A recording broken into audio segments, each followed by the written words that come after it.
Welcome to the workshop.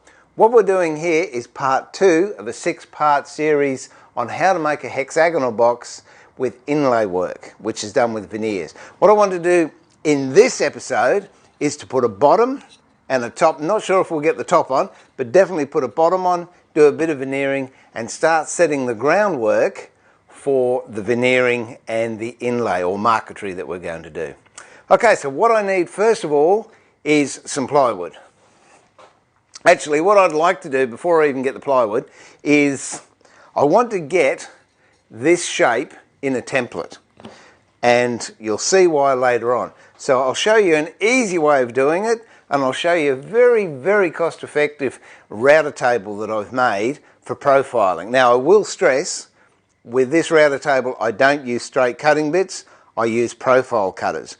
That is this type of router bit, which, as you can tell, has a ball bearing on it, which is the follower.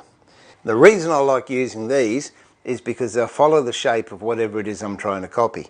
You can get them in 6mm shafts or 12mm shafts. Now, I prefer using the size shank that the router actually has in its chuck. A lot of times you can get step downs, so if you've got a 1/2 inch or a 12mm router chuck, you can put 8mm bits or 6mm bits in it. But from my experience, I would much prefer, from a safety standpoint, to put the correct size shaft into the router. The only reason I say that, you have to do what you feel is best, but on occasions I've actually had smaller shaft router bits work their way up into the chuck, and that can cause a very dangerous injury. What I like to use for my initial cutting out of a template is MDF.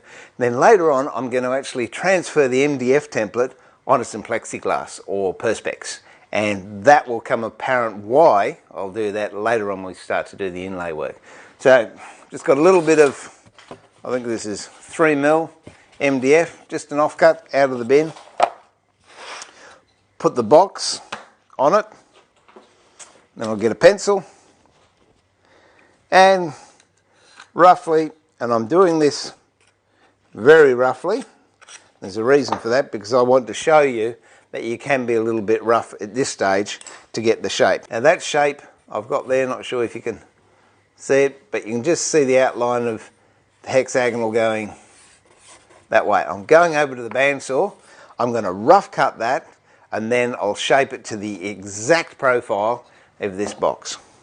If you're going to get into box making in any serious sort of way, a great little thing you can do is go and get a lump of 38mm, 40mm chipboard from a cabinet making shop or joinery or kitchen makers.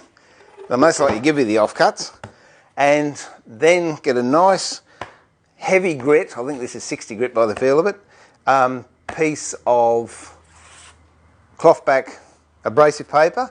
They might even give you one of their old drum sanding sheets, you never know, you can ask, and then glue it on using adhesive, contact cement, and you get this wonderful flat surface. You can then sand boxes flat. Now what I do is, whatever I do one way, I do the other way. So I'll go 1, 2, 3, and then 3 the other way. 1, 2, 3. Because this is a 6-sided box, I'll turn it one segment, which is 60 degrees. 1, 2, 3, 1, 2, 3. Turn it. And hopefully what we've got there is absolutely dead flat. Double-sided tape. So here we go, we get away with using 3 bits. Okay, so we'll just get the last of this off. Place this on top, and that's not coming off. And as you can see, I haven't been really too accurate putting it on. But the important thing is I've got overhang all the way around. Okay, so I'll show you this really inexpensive little router table I made, and it serves the job quite well. And here it is. I went to a scrap metal dealer, I got a square of steel. It cost me $2 cut square. Then I just drilled some holes in it to line up with the base plate of the router. This is an old bit of kitchen bench top that I've got one saw on. I drilled a hole in that, and as you can tell, it's not a perfect circle. And then I routed out around here, so now that's all nice and flush.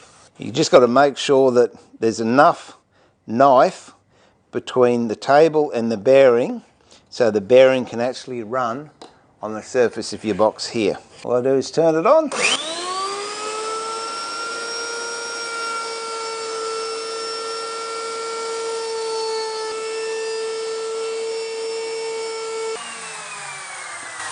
And there I have an exact template of the box that I'm making.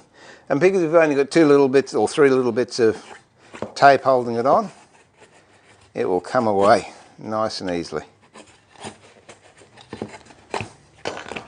There you go. Template box. Now what I'll do at a later stage is get some perspex or plexiglass. I do exactly the same thing. Double-sided tape on to the template, place it anywhere there, rough cut it on the bandsaw, and then finish it off on that router table. And what I end up with is this shape here. That just fits over nicely. And we'll use that when we start to get the marquetry and do the layout. But for the moment, what we need is some ply bases and a ply top. Whoop. Okay, we've got 2 bits of plywood here.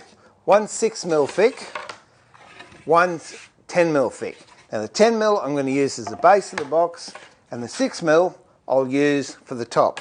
What I want to do is, using that template we made earlier, and grab a ruler, I want to cut a square out, or rectangle, that is just oversize of the size of the box that we're making.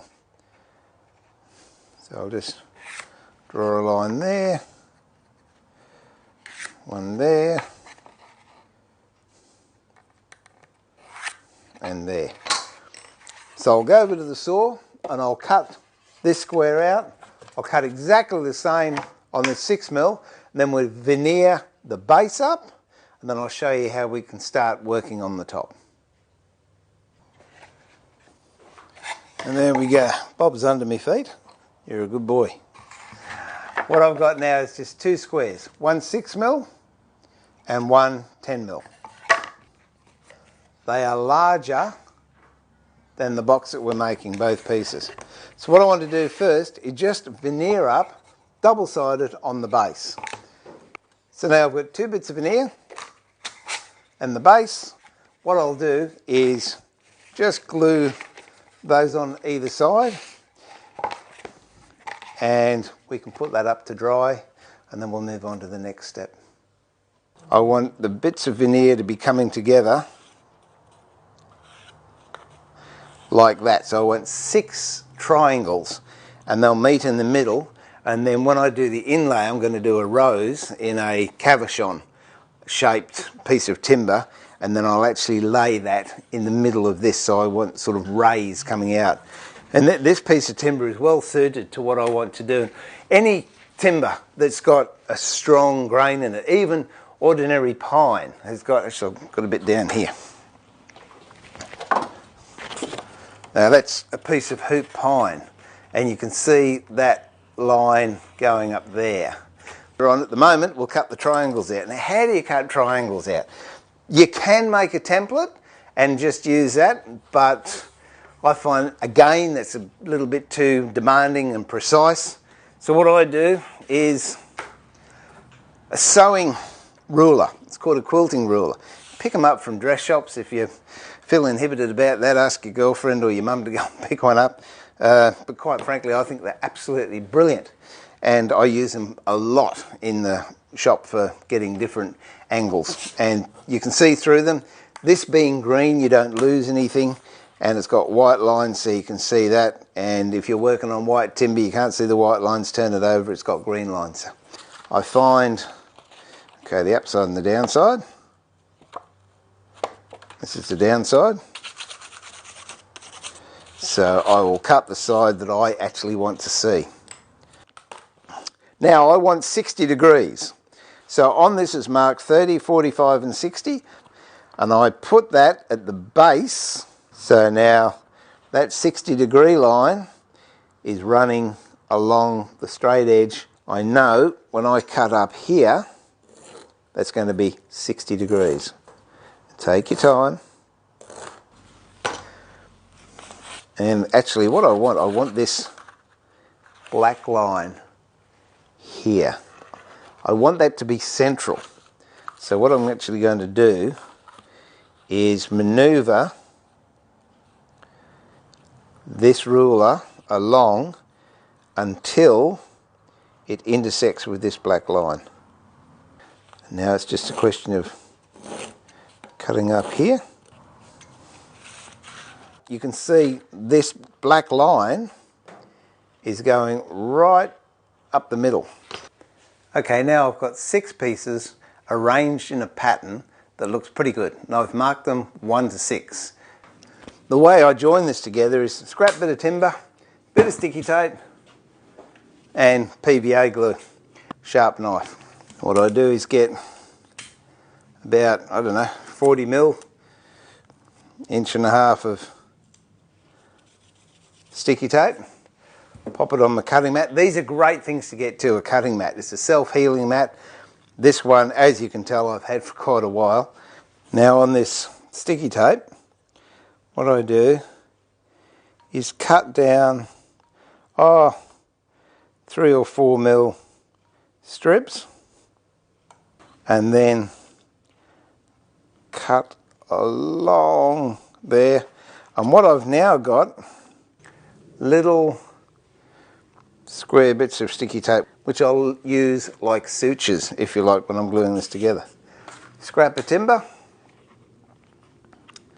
little bit of glue, only a little bit, just a daub. And then I pick up a piece of veneer on the edge of my knife, and then I just run that along the edge of the piece of veneer. Working with veneers, exactly the same as working with solid timber, and it's a lot thinner. Now get the next one, and exactly the same along on that side. What I'm going to do is this in 2 halves. I'll show you what I mean in a tick. Great thing about marquetry is you can't do marquetry if you're cranky or upset, so don't even try. But the other great thing about marquetry is if you are cranky and upset and you get into it, all of a sudden your mood changes, you become very calm. It's the woosah of woodwork. Now glue these together. I'm not worried if they don't match up down the ends, but I'd like the points to come together. Little sticky tape suture, one there, one there. There is no rules. It's experience to know how many little things to put together. And now we just let that dry nice and firm. Make sure you've got the right sides pointing up. And there we have it. Put that there.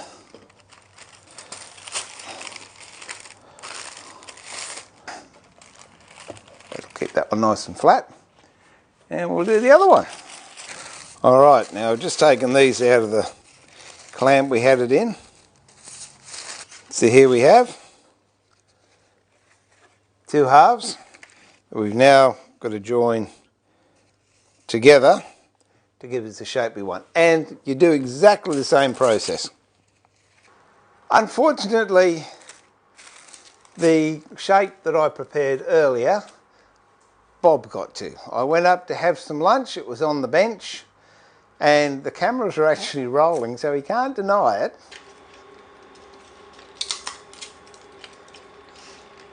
And I actually had to make another one. Okay, now that Perspex, yeah, well you should too. He's away there sulking at the moment.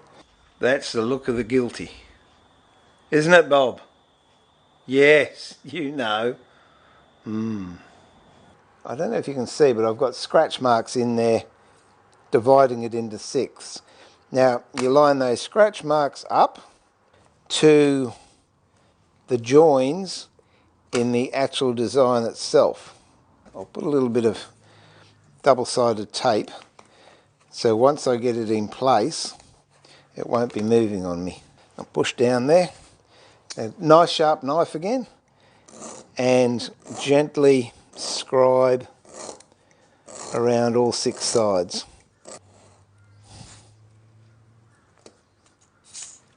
Now we've got that hexagon and it's stuck to this. What we now do is glue it on to the lid top, and this is where I use hide glue.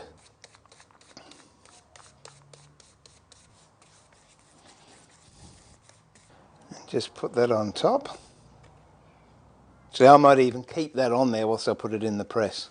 And then the other side, I'll just put another piece as a backing.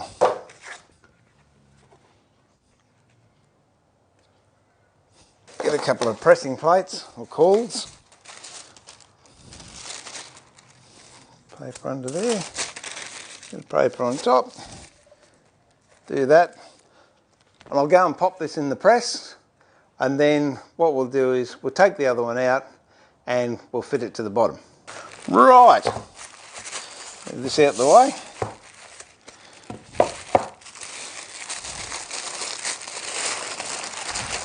Here's the base. Nicely sandwiched between 2 bits of veneer. And the side that we sanded smooth, that's the side we'll put down on this box. And that's it. Put that to one side.